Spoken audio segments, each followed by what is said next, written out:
دعوت اسلامی کے شعبہ خدام المساجد والمدارس کے تحت سندھ کے شہر حیدرآباد آفندی ٹاؤن میں قائم فیضان امیر معاویہ مسجد کا افتتاح کر دیا گیا۔ اس موقع پر رکن شورا مولانا حاجی عبدالحبیب اتاری، رکن شورا و سندھ مشاورت نگران حاجی محمد ایاز اتاری، شہر نگران حیدرآباد سمیت دیگر ذمہ داران اور مقامی شخصیات نے بھی شرکت کی۔ رکن شورا مولانا حاجی عبدالحبیب اتاری نے شرکاء کو دعوت اسلامی کے 12 دینی کام کرنے کے حوالے سے ذہن دیا۔ دعوت اسلامی ہے، یہ دعوت اسلامی ہے، دعوت اسلامی ہے، یہ دعوت اسلامی ہے۔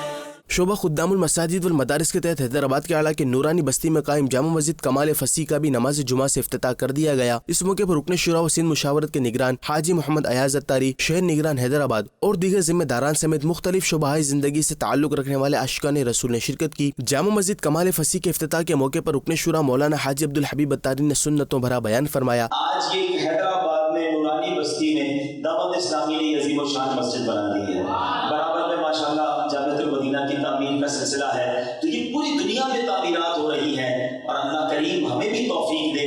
اگر ہم میں سے کسی کے والدین چلے گئے نا، یہ رشتہ دار بھائی بہن جو بھی دنیا سے گئے اور اللہ نے توفیق دی ہے، تو پوری مسجد بنائیں۔ پوری نہیں بنا سکتے، ان کے نام پر مسجد میں حصہ ملا دیں، کیونکہ حدیث پاک کا مضمون ہے جو اللہ کے لیے مسجد بناتا ہے اللہ اس کے لیے جنت میں گھر بناتا ہے۔ ہمیں مسجد بنانی چاہیے، مسجد میں حصہ ملانا چاہیے۔ رکن شورا نے شرکاء کو دعوت اسلامی کے 12 دینی کاموں میں بڑھ چڑھ کر حصہ لینے کی ترغیب دی۔ رکن شورا نے نماز جمعہ پڑھائی اور دعا بھی فرمائی۔